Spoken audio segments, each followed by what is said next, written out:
પૂર્વ વડાપ્રધાન ભારત રત્ન અટલ બિહારી વાજપેયીના જન્મદિવસની રાજ્ય સરકાર દ્વારા સુશાસન દિવસ તરીકે ઉજવણી કરવામાં આવી રહી છે।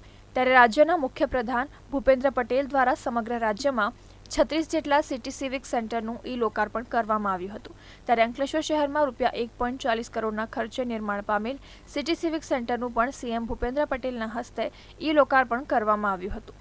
આ પ્રસંગે અંકલેશ્વરના ધારાસભ્ય ઈશ્વરસિંહ પટેલ, અંકલેશ્વર નગર સેવા સદનના પ્રમુખ લલિતા રાજપુરોહિત, ઉપપ્રમુખ ભાવેશ કાયસ્થ, નગરપાલિકાના મુખ્ય અધિકારી કેશવ કલોડિયા, અંકલેશ્વર શહેર ભાજપના પ્રમુખ નરેન્દ્ર પટેલ સહિતના આગેવાનો તેમજ અધિકારીઓ અને પદાધિકારીઓ ઉપસ્થિત રહ્યા હતા।